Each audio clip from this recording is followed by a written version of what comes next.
pray that you will, many of us come from different maybe work and home, and just help us to leave that behind for a moment and just take in and to be nurtured and just gain some new insights. We thank you for Mrs. Gephart and who she is and all the work that went into preparing for tonight. So let's bless our evening, we pray, in thy precious name. Amen.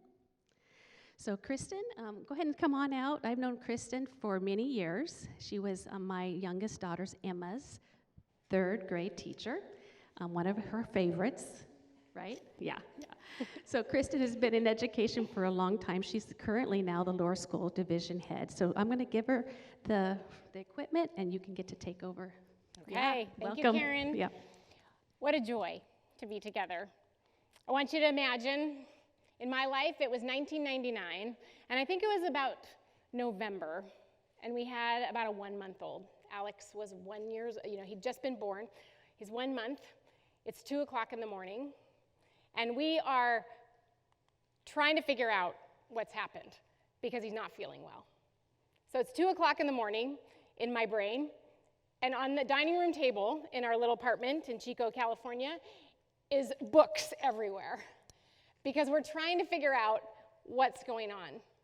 And I remember looking at Jeff and just going, they all say something different. And wanting there to be answers that were really clear and really helpful, because as a new mom, I was freaking out. Well, I think that's the parenting journey. It's to allow these little freakouts along the way, because we know that God has entrusted us with these amazing beings, these little ones that depend on us. And so it is one of my life's pleasures to watch young children grow and develop and see who God's wired them to be and to understand them. But just so you know, my kids are now 25 and almost 23, and I still have those freak out moments. I still look at all the books and go, am I doing it okay? So I'm no expert by any means. I've had a lot of exchanges with a bunch of different children. So that's the privilege of my job. So hopefully I can share a few things tonight with you that you can take away. And I always say, if you're here right now, or if you're watching this video, you are those intentional parents that are doing your best. And we have a God who is so big, is with you, and he will allow you to have the wisdom to do what you need to do. On the other end, as a parent with young adult children, I say I'm sorry a lot. Because there's no way I did it perfectly, and there's no way any of us can do it perfectly. So I love Bear Creek. I love our mission. I love the fact that we actually get to live integrated lives that have a systematic and integrated worldview that allows us to help kids become the individual that God intends. We know that we can't do this alone. That's why we gather in community. That's why we have events like this. We need each other. So call on your friends when you have trouble, because if anybody appears that they have perfect children, it's not true. They're just not sharing what the issues are. So excited to join with you tonight. So 3 things we're going to do tonight. We're going to talk about beginning with the end in mind. That's a really small portion. We're going to talk about mindset, emotional regulation, and self-efficacy. These are those things that build mental strength in our children.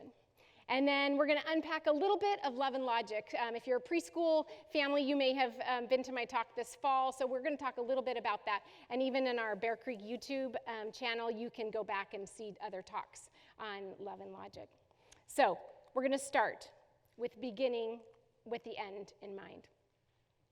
So when we think about mental toughness, mental strength, I think all of us would agree that we want that for our kids. These are some of those words that describe folks who have mental toughness. And some of these things tonight as we talk are things that you're going to be like, I want that as a parent. And I will say one of the things that we can do for our kids is just be as healthy as we can be. We can demonstrate some of these things too. So there's going to be things tonight when we're talking about as parents, we want to have these attributes. As parents, we want to be able to have this sort of self-regulation ourselves. And then we want to model it and teach it to our kids as well. So mental strength. These are all things that are these big picture. It's the zoom out moment. That's what we're doing tonight. Because a lot of our lives are lived in the zoom in moments where it's like, Mom, I forgot my backpack. Mom, I've got to get my cleats. Hey, where is that thing? Right? Those are those zoom in moments. But when we take these moments right now to go, what is it that we really, really want for our kids? And then how do we translate what we want into our actions? So think of this parenting as this continual journey. Here's some more words up here. Abilities of folks who are mentally strong. Whew, big list. These take a bigger conversation, don't they? These don't happen overnight. These are things that that can't happen in the moment. And in fact, if we're still dealing with the little logistics of what actually just happened, it's going to be better if we take a moment and go, hey, remember that thing last night that happened when we're all calm and we've had some distance from the thing? That's when we can use the event as the teaching moment. So, beginning with the end in mind. That's author Stephen Covey's statement. Have you heard that? A little bit about goal setting. The research in goal setting, and here's some more. Beginning with the end in mind. These are those things that we want our kids to have. Oh, and I want to share this new word with you. I shared it with kids in our lower school at a chapel recently. It's the Hebrew word avodah. And it's used in Scripture, and it means worship, work, and service. And don't we want our kids to just have a really great avodah? To be able to work and worship and serve? This one word, it's really powerful if you look it up, the places where it is in the Old Testament. I feel like it's the word that I've been looking for my whole life. Because when we're passionate about what we do and we feel great about who we are because we know that who we are is God has made us that way, then we can make beautiful impact in the world. So these are some of those things that we want for our kids. And the research talks about that in healthy relationships, we are able to be who we're fully able to be, we're fully intended to be. So beginning with the end in mind, some of you have in your hands these papers. They have Bear Creek on the top. These research shows that when you write down your goals, and there's nothing magical about these words on this paper. I took it from this book, Raising Mentally Strong Kids. This is by Dr. Amen and Charles Fay. Dr. Amen is a neuroscientist, and I think he actually has a practice here locally, and then, but nationally known. And then Charles Fay is part of the Love and Logic Institute. Great, great book. So a lot of tonight's stuff will come from this, but highly recommend this. There's actually some great lists, and so you can flip through it. So this is a really great read. But research shows that if you write down your goals, you're more likely to achieve them. So this is just a reflection page that you could take and just fill it out. Again, any form will work, but this just gives you some ideas. What do I want for my kids? And some of the things we just talked about in those slides, or you saw in those slides, and again, you'll get those in an email. But some of those characteristics might be things that you want your kids to be able to develop. When we write things down, and Dr. Amen and Dr. Fay, they call this the one-page miracle, because really, again, it's just helping us as parents to try and define what it is we're trying to do ultimately, and to take that time to plan and to think. So that just allows us to ask the question, does this fit? Is what I'm doing and what I'm saying fit with what I want long term? Isn't it easy to be just short-term focused? And we'll talk a lot about that tonight. So if we as the parents can really think long-term for our kids, what do we ultimately want? I have to talk about my boys for a minute. So Alex is 25, TJ is 23. And you know what I love about them? They are just really great guys. They're kind. They are respectful. They're thoughtful. They went to Bear Creek, so they know how to write a really great birthday card. So that's what I want for my boys. Ultimately, I want them to be able to make beautiful impact in the lives of the people around them, too. So they're still on their journey, and I'm still on my journey as their parent to encourage them and to call out those good things I see in them. and to remind them that God's at work in and through them. It's still our job. I think it'll always be our job as parents. So having goals just allows us then to be able to bump up against them and say, am I doing this? Does this match? Or is there a disconnect? I remember Jeff would say to me often, because when our kids would have a fit or they would misbehave or they would do something that I was disappointed in, I would be so sad. And he'd say, Kristen, why are you taking this so personally? Because I'd feel like it was like a personal attack. It's like, what? I can't believe you didn't do that. Did we talk? This is what's going on. And I would be so, so sad. And he'd be like, Kristen, this is not about you. Oh, okay. It really isn't about us. It's about them developing. So let's pause for just a second. We're going to do this a couple times tonight. This is actually what we need to help our kids develop. And what we need to develop is that pause. Life the pace is so, so fast. And so developing that pause button for ourselves and for our kids is really important. Young children, really hard for them to pause, isn't it? As they get older, it gets a little bit easier, but it's really, really hard. This pause allows us to be intentional and move into healthy, thoughtful impact with our actions. So we're going to do this a few times. All right. So that's begin with the end in mind. So if you're here, you're thinking about your parenting, you're already doing that.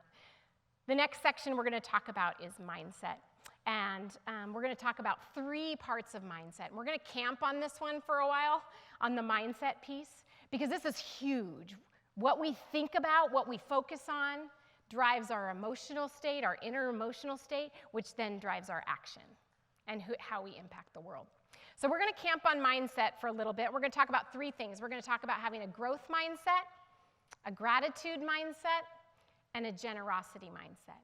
And I have to say that all of these, any mindset really has, if it's going to be healthy, it has to be bathed, it has to be in a foundation of healthy, loving relationships. Relationships where we're secure, relationships where we can make mistakes, relationships that are bigger than us. Having a relationship with the God of the universe, the one who provides all grace, that's huge. I would say grace is also that foundation, right? That ability to have the gift of love when we deserve it or not. So with that foundation of trust and healthy relationships, then we can have that healthy mindset towards growth, gratitude, and generosity. So let's talk about growth mindset. We've heard a lot about this. It's pretty big. Angela Duckworth's research on developing grit and a growth mindset, that ability to not have a fixed mindset where you're either good or bad, but we're all in the not yet, or we're working on it. Many things and skills can be achieved if we just work really hard, right? Some things are going to come really more naturally for your kids, and some things are going to take more work. But just because something comes naturally doesn't mean it doesn't need work. And just because something takes a lot of work doesn't mean that it's not worth the work. So really trying to help our kids have that mindset of ooh, I just don't know how to do that yet. And how do we build stamina for them? I see some kindergarten parents in our audience, and in kindergarten, we do a lot of work on stamina building. How can a child sit with a book for a longer amount of time, even if it may not be their first choice, but to sit with it and just enjoy it? And so they'll set a timer and be like, oh, okay, for 5 minutes can our whole class be with a book? And then we celebrate, and then today, yesterday was 5 minutes. Today is 8 minutes. Are you ready? And so giving kids that ability to just quiet their bodies and be with something for a while. So something that doesn't give that quick dopamine hit. Some of the things we do at school also is we have a history text starting in grade 2 called The Story of the World by Susan Bauer, and it's a really long form. If you look at it, it's typically a little bit above grade level in reading, and it's all supported orally, but what it does is it builds students' stamina to stick with a long page, right? We love graphic novels too, but we want kids to have that stamina to be able to stick with a long page and be supported, and there's not really those pictures or all that stimulus to be able to just stick.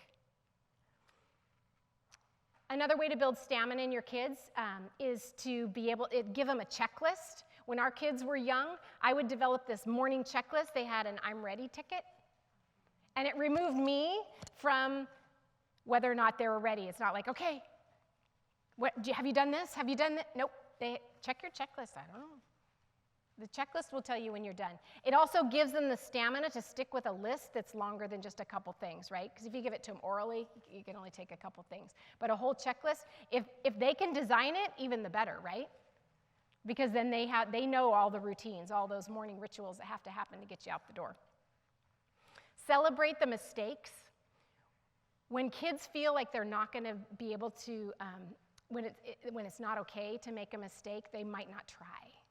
When they only want to do things that are easy, they might not want to try the things that are hard because they might feel like they're not okay because it's going to take them longer. One of the things we did with our kids too is to develop what's the internal dialogue, what's happening inside their head when something doesn't go their way. So I would literally write on there, "Oh, bummer," or "That didn't go my way. Maybe next time." What are those things that we want our kids to say when something doesn't go right? So that when the hard work is getting too hard, it's like, oh, okay, I'm just going to try my hardest. What do we want them to say inside? So just helping them develop that internal dialogue is great. So the research really shows that kids who are able to stick with it are much more successful and healthier in relationship and in work. We have this video. Some of you may have seen it. It's amazing. Let's watch and see.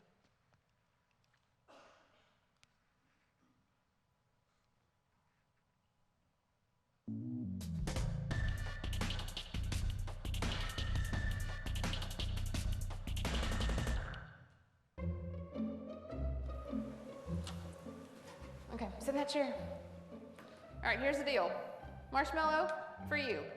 You can either wait, and I'll give you another one if you wait, or you can eat it now. When I come back, I'll give you another, so then you'll have two. But stay in here and stay in the chair till I come back, okay? All right.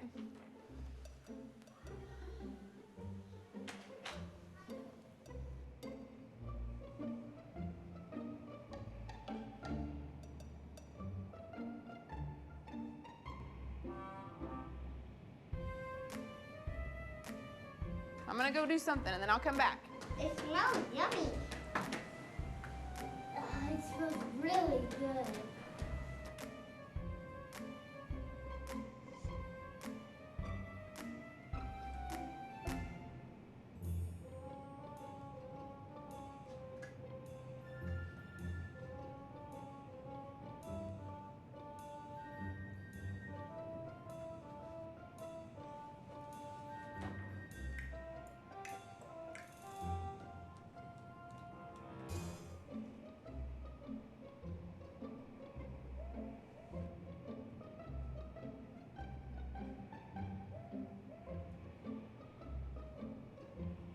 All right, so it's up to you. You can have it now or you can wait.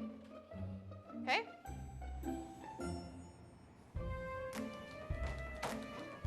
I'll be back. Stay in the chair, okay? Okay.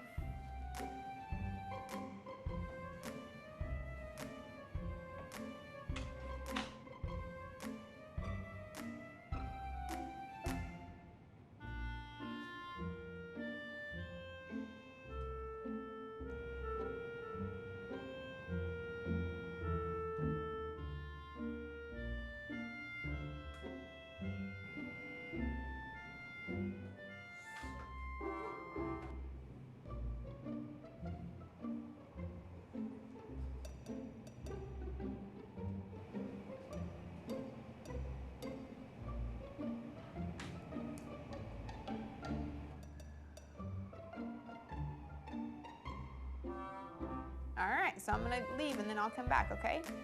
So you can either eat it right now or you can wait. Either way, okay? Okay.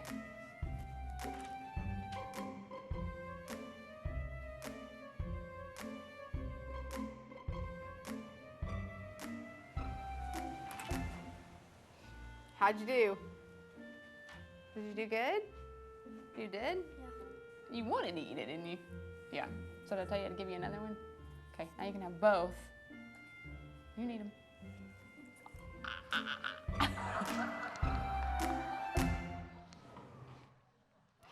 Isn't that amazing? Oh my goodness.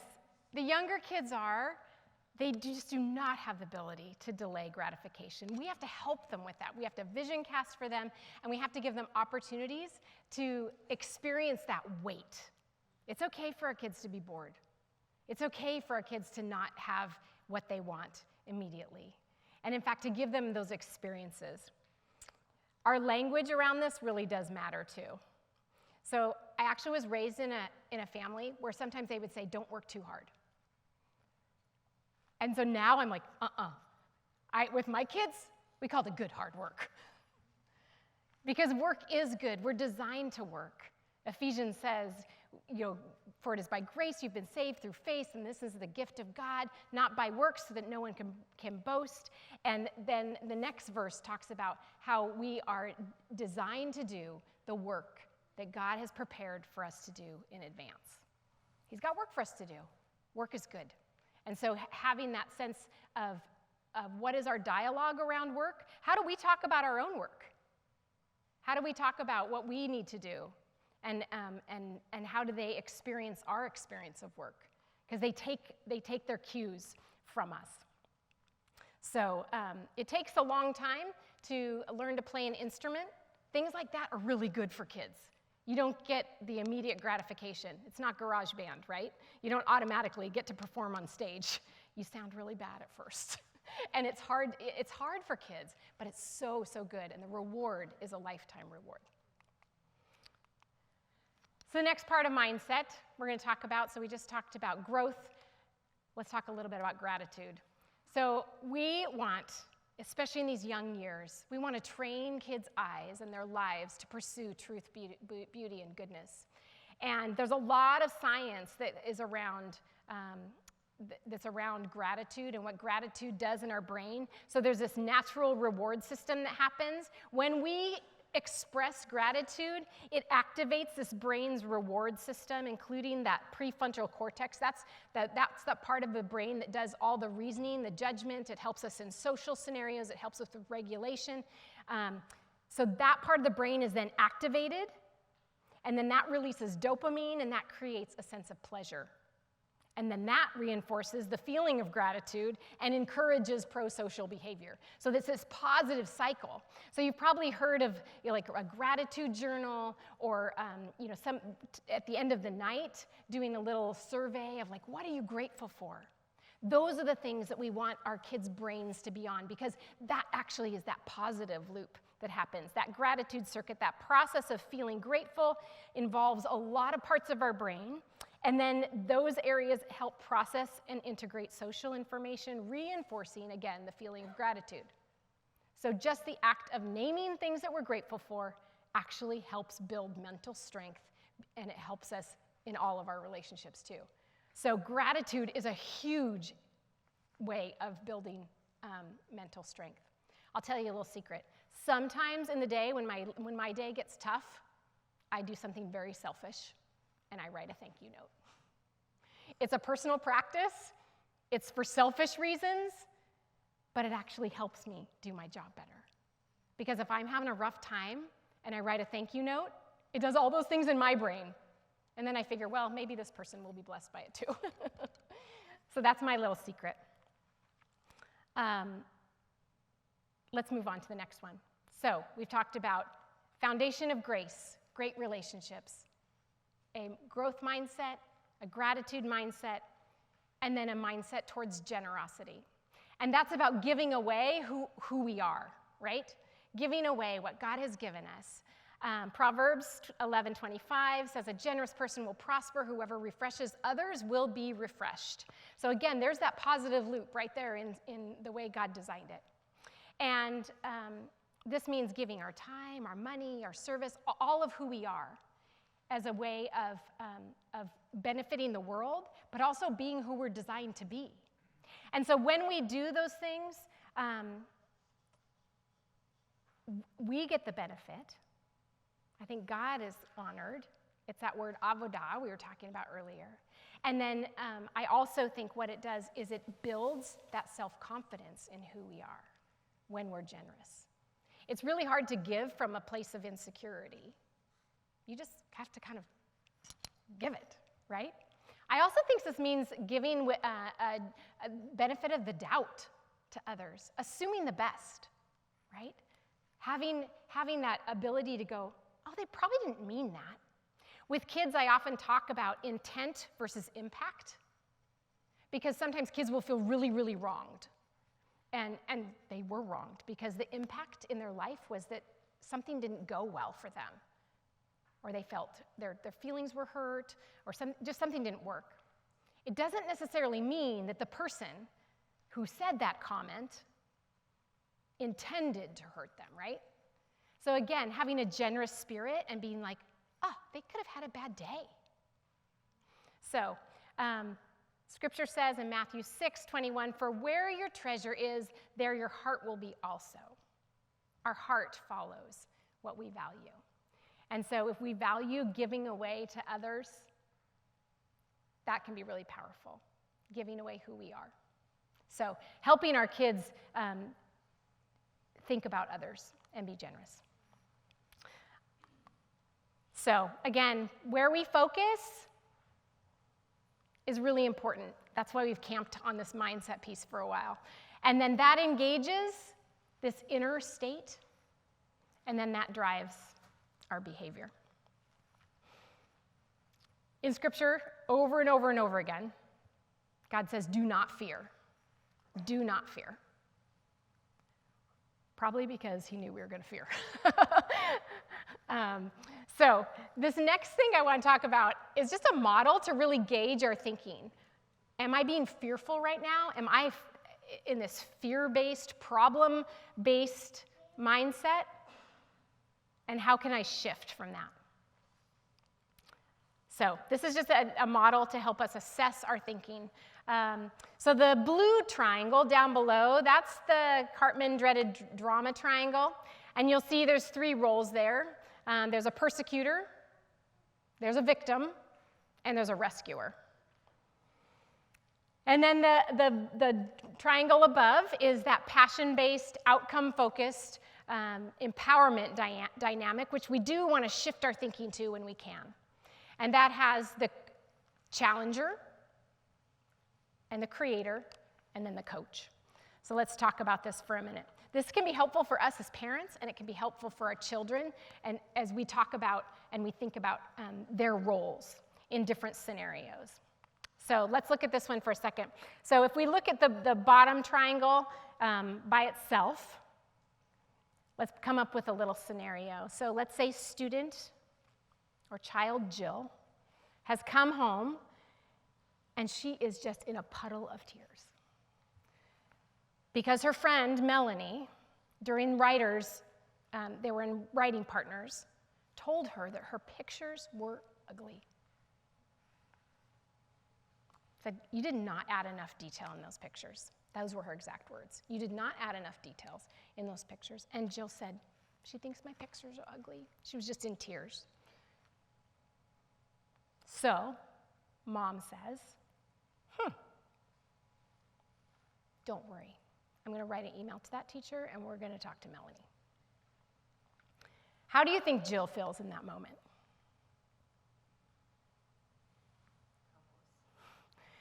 Helpless.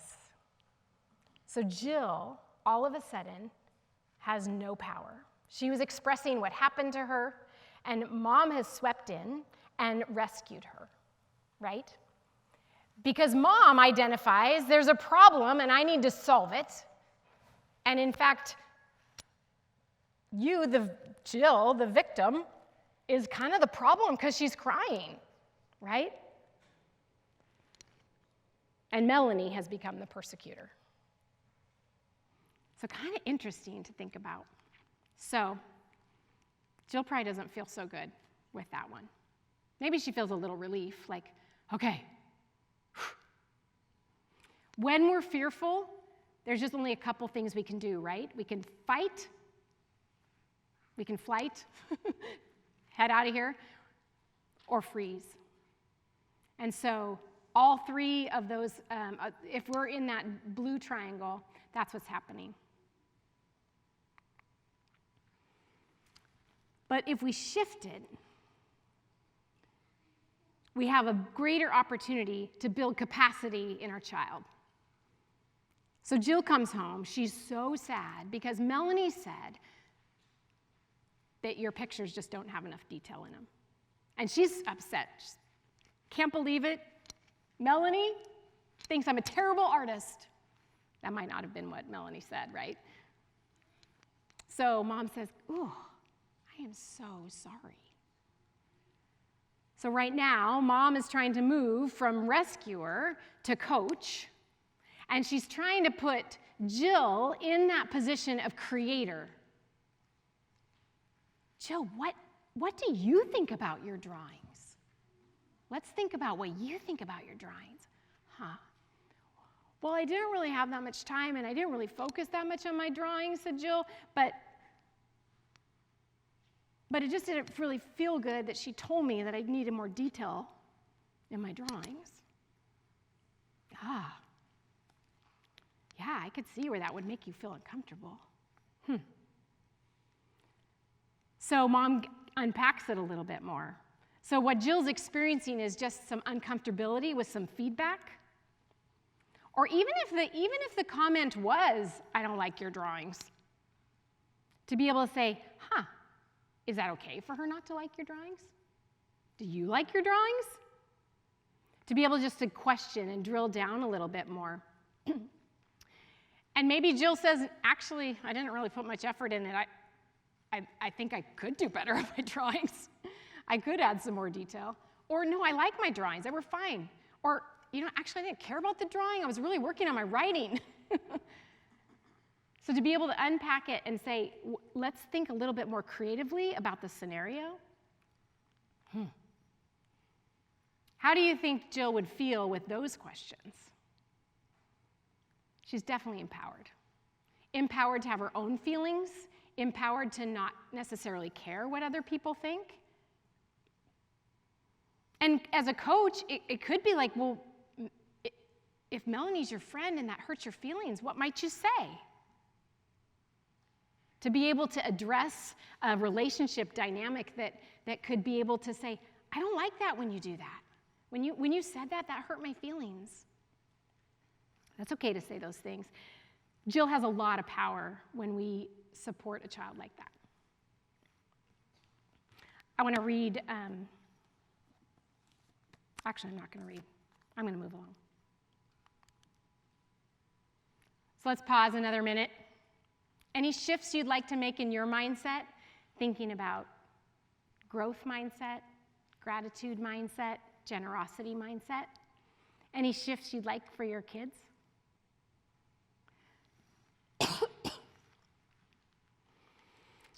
So, we've talked about mindset. Now we're going to shift to emotional regulation and self-efficacy. These are other parts of building mental strength in a child. Hey, raise your hand. How many of you have ever had a fit happen in your house? Anybody? Anybody crying, screaming? Yep, every one of us somehow, right? At some point. So normal. Excuse me just a moment.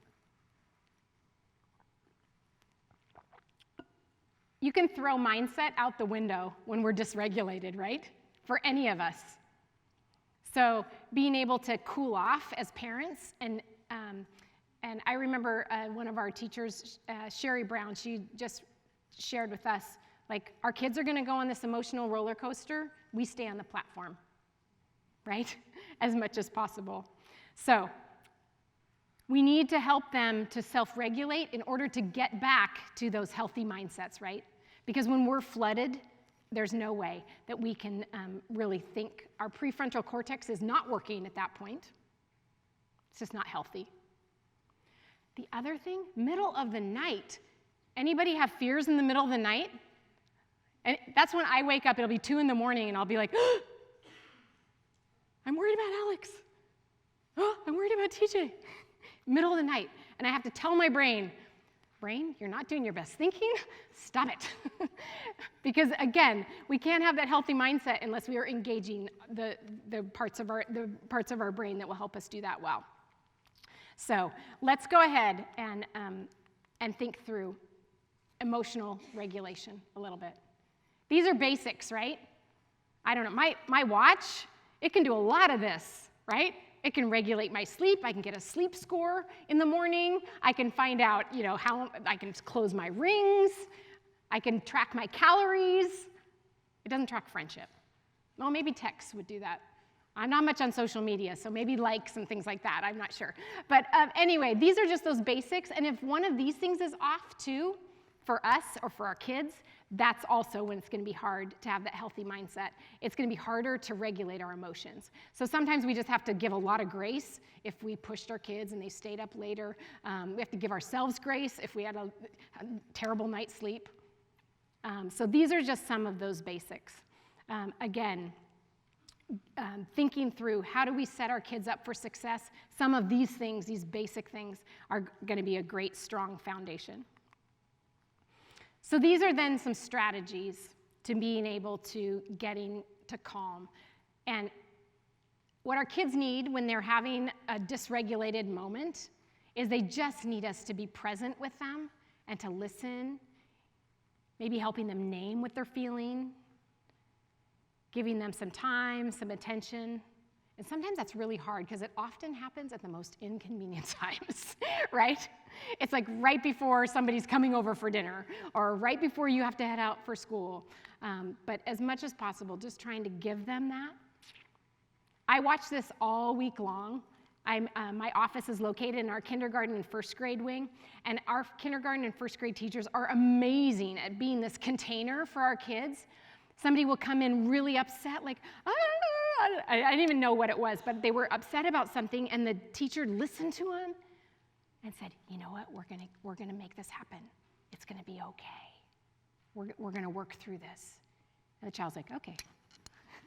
I was like, wow, there's some magic happening. So just being that container to be able to say, because sometimes they just need to have a little fit and to know that there's somebody that can handle them. One of the things that Love and Logic says about kids is when they throw a tantrum or when they have big emotions and they express that to us and we can handle it, it gives them a lot of security. If we freak out, that's scary.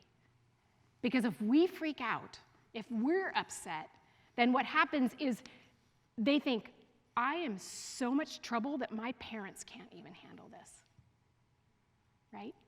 So if we can stay calm and regulated and we can get ourselves to that place, even though it's hard, right? These are our babies.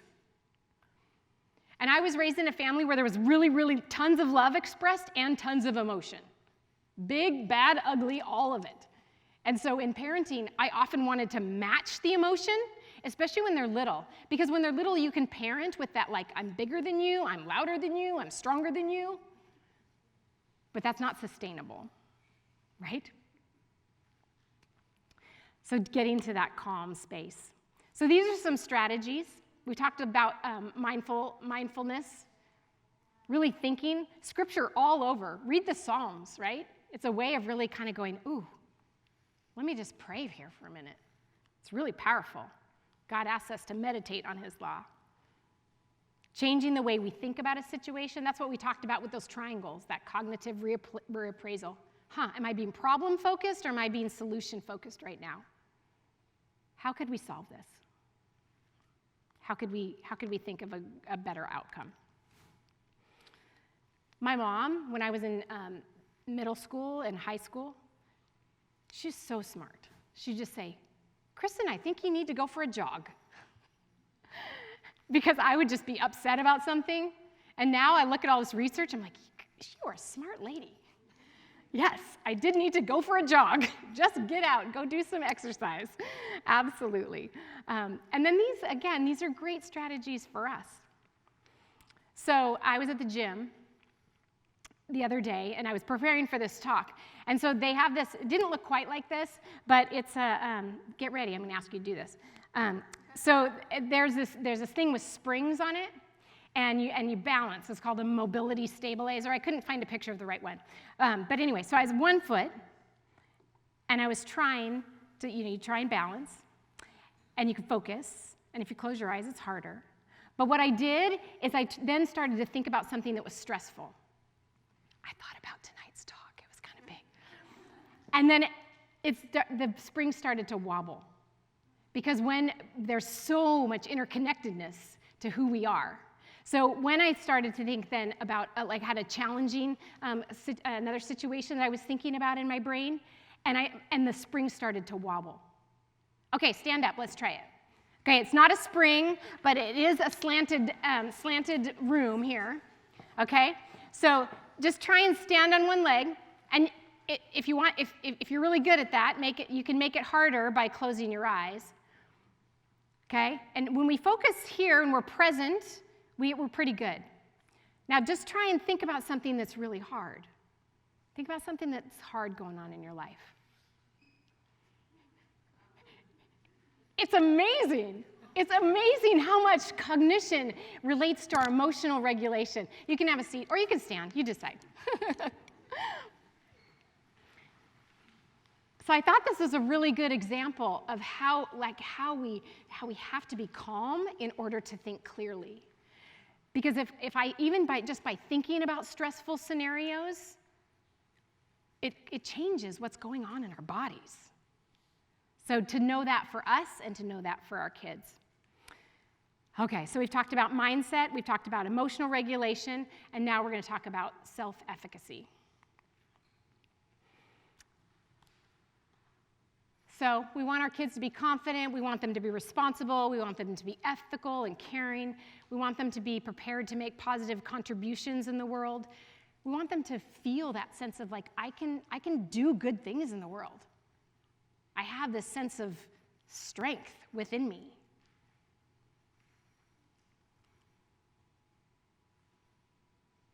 I like this phrase. It says, prepare the child for the path, not the path for the child.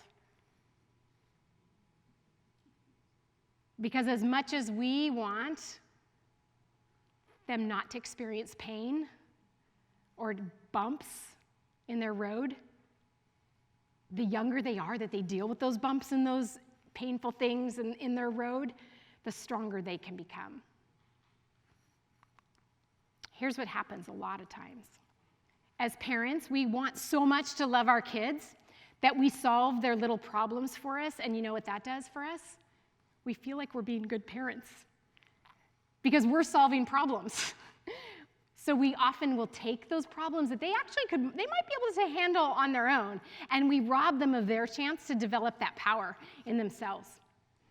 And when we do a lot for our children, when we start overstepping and doing the things that they can do for themselves, then they become entitled. And entitled people are rarely happy people. So, when we feel good about who we are, and we feel good about what we contribute, we feel good about ourselves.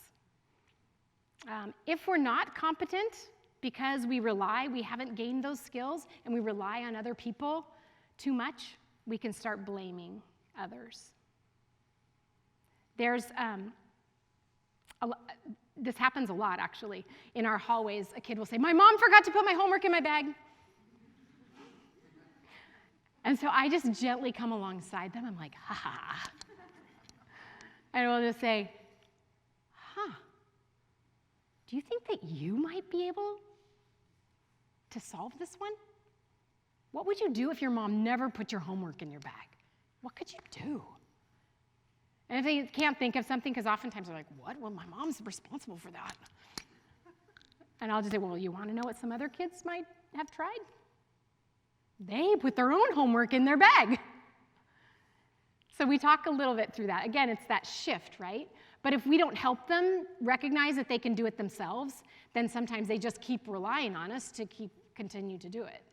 So helping them to make it happen. Hey, check out this video and watch the reaction. This is amazing.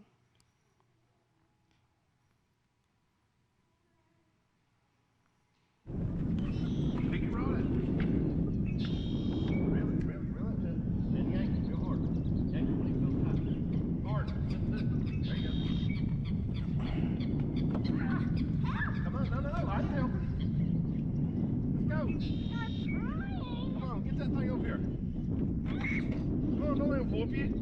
trying. Come on, baby. Pull him back this way. Pull him back. Pull him back. You got it good? Hurry, come on. Isn't going. Reel it. I can't. Help. I'm not helping. I'm not helping. It's pulling. Pull it back. It's pulling. Don't let him whoop you. Don't let him whoop you. Come on. Reel it. Reel it. He's up there now. Oh, that's a good one. That's a good one. Oh my gosh. Woo! Woo! Yes. Woo!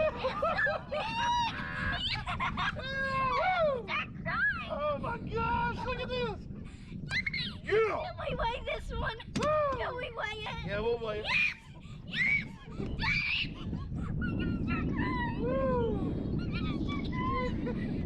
Daddy. We're gonna start crying. Woo! Yes. We're gonna start crying. Daddy!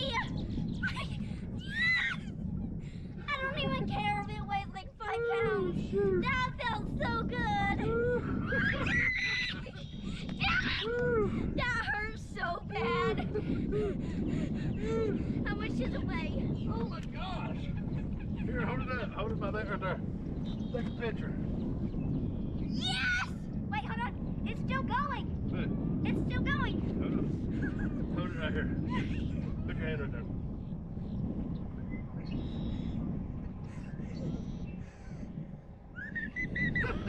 Daddy! 542! 553 at one point. Wait, bye. Get another picture of him. Yeah. Hold him like this. No, hold it right there. Put your hand. Ow! Oh, no, wait a minute. Put your hand right here. Like I'm got. No, under. There you go. Now hold tight. Because he might jerk. Hurry! He might try to jerk. Hold him tight. Bam. Thank you, Fishy. Daddy! Yes! Yes! That was exciting! Oh my gosh! I feel so good! Oh my gosh! Oh yeah, I need a new base. Oh my gosh! Daddy! Was that a good one? GoPro, stop recording.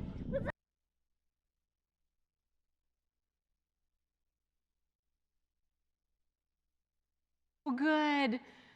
My hands hurt so much. She was just pleading and pleading and pleading and pleading for help, and he just didn't give it to her. If we can do that, get that in your head when your child asks for help, when it's something that you know they can do. He didn't leave her. She wasn't by herself. He just let her do it. Because it's oftentimes those things that are so hard for us that give us the biggest reward. 2 years ago, I worked really hard at relearning how to do the monkey bars. If you haven't tried it in a while, it's stinking hard. I did not have the strength to do it. And even a couple days ago when I did it again, I get off and like all the nerves in my body are like tingling because it makes me nervous to be swinging on these monkey bars. So it's stuff like that that we want our kids to experience. There is an exhilaration and there's a little bit of like, this is hard. But that's what builds self-efficacy. There's a handout out there with these steps on it and some steps towards building responsibility and self-efficacy. So a principle of love and logic is when our kids give us a problem, we try as much as possible to hand it back to them and let them do it, just like that video showed. But step number 1, give your child some sort of task that they can handle. Number 2, hope that they actually make a mistake. We want them to win. We want them to gain experience and to be successful, yes. But when they're young and they make mistakes and we go, oh, what else could you try? That builds that mental toughness, right? It's okay to make a mistake. What else could you try? Yeah, that's all right. Then provide that sincere empathy, like, oh, I'm so sorry, that didn't work out. But just then let them live with the consequences. You know, oh, okay, I think you can finish this homework all by yourself and then put it in your backpack ready for tomorrow. And then don't go back to it. Don't ask them about it. If they forgot it, it's okay. And then give your child the same task again and again. Check in on it. How'd that go? How'd that go? We talked about that the other night. You were going to have that conversation with your buddy. How'd that go? Give them that opportunities to build the responsibility. So let's pause. Any thoughts about building your emotional self-regulation or your child's self-regulation or self-efficacy? Whew. We're going to end with a little love and logic. 5 principles of love and logic that it's just a great approach. If you can look it up on their website, and it's the thing I love about this approach is it really is about building your relationship together. Mutual dignity, like I care about you, I'm not trying to just exert power over you, and then in return your child has that same sense of like, you respect me, you include me when you can. That's that mutual dignity. Shared thinking, the ability to just think out loud about how we could solve this. Again, we can't do it in an emotionally dysregulated state, so that's the thing. We gotta neutralize that. But afterwards, have that time to talk about it. Shared control, lots of choices. What's something else you could do? What's another choice? You want this one or this one? The younger they are, the more choices you give them that really don't matter, right? You want the blue coat or the red coat? You want to hold your coat? You want to put it on? You want to all the time just give them choices everywhere, because that actually builds their sense of like, oh, I've got control and power in my world. And then when you have to say, no, you do have to buckle up in your car seat. Sorry, I give you lots of choices. This isn't one that you get to make. I have to make it. And empathy, then that ability to come alongside them and to really, really help them know that you're with them when whatever they're experiencing. And that equals healthy relationships. So strategies, these just get down and dirty practical. Okay, you ready? So lead with empathy, we talked about that. Again, that's a support role. It's like, that must not feel very good, huh? Wow, I'm so sorry. Letting them know that you're with them and not against them. If they're having a tantrum, it's not gonna help for you to, again, match their emotion and come at them, but to be able to kind of try and like position yourself alongside them to look at that and go, I'm so sorry that Lego thing you spent so long building just broke. Oh, that is really a bummer. So that's a strategy. The next one is the uh-oh song is a strategy that's love and logic, and that's just an indicator in your family that there's a problem. You go, uh-oh. In the Gephart family, it was always, oh, bummer. And what that does is it buys you a little time and it helps you self-regulate. Like somebody comes in with something's happened, just to be able to go, oh, bummer. Like clearly, I've got a problem. How do we handle this? So it indicates, oh, we've got a problem. And then what that does is it builds in this liturgy, this natural rhythm, this ritual that says, okay, this is what mom does. Mom says, oh, bummer. Dad says, oh, bummer. Then what's going to happen? And we've also got to get ourselves to neutralize the arguing. Our kids are going to try and hook us, and then they're going to try and blame us. Now my mom's yelling at me. So we want to neutralize that arguing. So again, sort of that like, oh, bummer, or, and this is where it's really good to just come up with some sort of phrase and then go brain dead and just vamp on that same phrase. So it might be something like, oh, I love you too much to talk to you when you're like this. I have this story. I coached soccer when TJ was in 3rd grade, and we've told this story quite a bit. And so there was this little boy, and all he wanted to do was scrimmage, and he was just so mad. He's like, Mrs. Gephart, I'm not going to do that drill. I just want to scrimmage. I was like, okay, Robbie, you just got to sit right here. And so he did. He sat right there, and he was just all in a fit because he just didn't want to do what we're doing. So I said, I'm going to talk to you because I really want to work this out with you, but I cannot talk to you until you're talking in a voice like mine. So I'd walk away, and I'd do something with the voice. I'd go, you good? And he'd be like, I'm good. I'd come back, and I'd say, okay, we're doing this. And and then you start getting, and I just said the same thing. Like, Robbie, I'm going to talk to you when you're speaking in a voice that's calm like mine. And I just kept coming back to him and coming back to him and coming back to him. Finally, it did work. But I was pulling out all my teacher tricks. Whew, that was hard. But again, he just didn't get anywhere with me. You don't get to have a conversation when you're dysregulated, because we know as the parents that if you're trying to have a conversation with a child that's emotionally dysregulated, They're not using that part of their brain where they can actually even think logically. So they're just saying stuff to try and get you. You might get eye rolls as they get older. Anybody have those yet? You know, because they're just trying to like figure out how to push your buttons too. Because if I get you involved in my stuff, then that's rewarding for them. And then they can focus on your problem, right? Well, you were just yelling at me the whole night. And then you've got like another layer of issues. So anyway, neutralize that arguing as much as possible. And then enforceable statements, really trying to say things that you can do. What can you control? Recognizing that they have choices and they have the ability to make impact in the world. You can't say, you need to be nice to your sister. Well, you could say you need it. You can't say be nice. You be nice to your sister. Because you cannot make them be nice to their sister. But you can say, I take kids to practice who are nice to their sister. I invite kids to sit at the table who are able to, speak nicely. I invite kids to, it could be anything. I arrange play dates for kids who X, Y, Z. What are the things that you can do? You have to make it so that you can actually do it. When they're little, you can pick them up and move them, but again, that's not going to last very long. And then we talked about choices, giving them tons and tons of choices, because they need to have that sense of say in their world. Do you want to wear the long sleeve sweater or the vest today? Today is a dress day at school. Do you think you got it, or do you need some help? In giving them lots and lots of choices. Consequences that match are really important too. So I've told this before, and if you're at our preschool talk on love and logic in the fall, this is kind of an embarrassing one. My niece is here, so she can tell her cousins. But when Alex and TJ were growing up, they struggled with getting out of bed. And Jeff and I both worked at the school, and we live in Kirkland, and so there were times, when they were in middle school and upper school, especially before they could drive, but they wouldn't get out of bed. And so I was like, what can I do?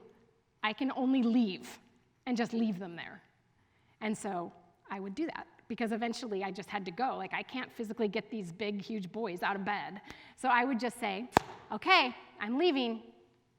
I'm assuming you got it. You can figure out how to get to school. And I had called, like, my mom, and I had called their stepmom, and I was like, okay, the boys may call you.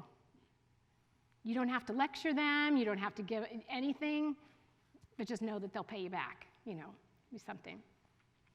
So this happened quite a bit, actually. They were calling my mom and their stepmom to drive them to school. We were actually at their stepmom's birthday party just this past fall. And TJ was sharing about her. He says, remember Grandma Kathy, how when you came to pick me up for school, you brought cookies?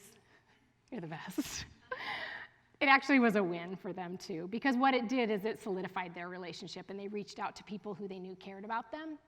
So it actually gave them a sense of power in their relationship. So I'm really grateful for that consequence, because there was something that, like, they just shared this special time in the car together on those times. So trying to find creative consequences, and that's where we need each other. Call your friends. Hey, I've got this scenario. Any creative consequences that will match, sort of, how we can make this happen and turn things around? And then restitution, because when something has not gone right between us, we want to repair. That's what Jesus does for us, right? We have that God who pursues us and puts us in right relationship and forgives us so that we can have a healthy relationship. Pretty powerful. These strategies, again, in the book Love and Logic and on their website, they go into more detail, but they are really, really powerful. So tonight, we've talked about beginning with the end in mind. We've talked about building mental strength in our kids.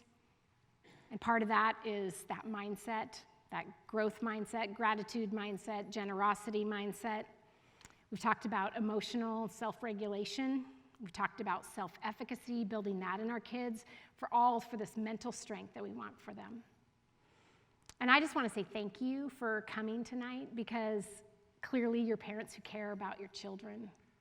You want to do what's right by them. And it takes intentional parents like you to just build into the life of the kids that God has called you to. So I just want to say well done, because I think the role of parenting is so hard. It's the best and toughest job. And it's also a job we don't get a lot of feedback from, you know? Sorry, you're going to have to wait till they're out of the house, like my boys, to go, oh, those are great guys, you know? I'm sure you can say that about your kids too now, but there's just not a lot of feedback. So I just want to say, well done. Well done. Let me pray. God, thank you so much for each parent in this room and the way you choose to use us. God, we know that you are a God who is with us and that you will continue to give us wisdom and guide us. And God, I ask also that for each parent in the room here, that you would help them to be able to have grace with themselves too, because none of us are perfect, and that you would continue to grow us as parents. Thanks for using our kids in our lives to reveal to us those areas where we need you even more. God, thank you for our children. We just commit them again to you. In Jesus' name, amen. Thank you so much for coming. I'll be out there for a couple questions in the Commons, but just want to say a huge thank you, and go for it, moms and dads. You got this. Thank you. Wow, this is powerful.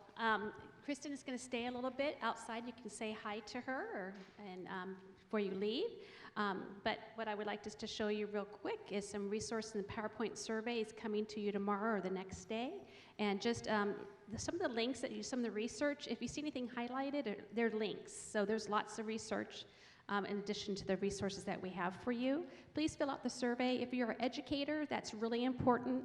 You need to turn that survey in, and if you do, then you'll get your certificate in the mail, okay? So we really need to have that from you. This is for the educators to remind you to do that. And these are some resource books that you referenced. And Parenting with Love and Logic, we've had tools for success on that topic. And so feel free, when you go to look at our PowerPoint, we have a Bear Creek YouTube. So feel free to go to that. And of course, you can read the book or do audio. Highly recommend. And here's some other resources that Kristen has suggested. And so that might be interesting for you. And we have counselors here, but they have some handouts and some resources as well. There's something called Axis that actually is available to you for any topic. So that just any topic that you can think of. The Axis is run by some hip young people that are current. So they even have something called the language of early teens. So yeah. Be hip. This is the Tools for Success. We are finished it. And so, as we said, we have recordings now, so feel free to watch that anytime. And admission season's full steam ahead. For those who go to Bear Creek, Thursday you're going to get re-enrollment. Do your best to get that in. Our school's becoming more and more popular because enrollment is happening for those who are prospects or external due January 24th. And finally, Bear Creek gives over $3.1 million.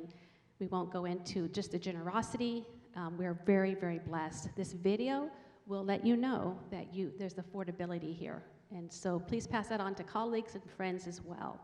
And with that, we are done. We thank you so much for coming. Handouts, I copied some more handouts. Please take those if you haven't. And God bless you. Bye. Good night.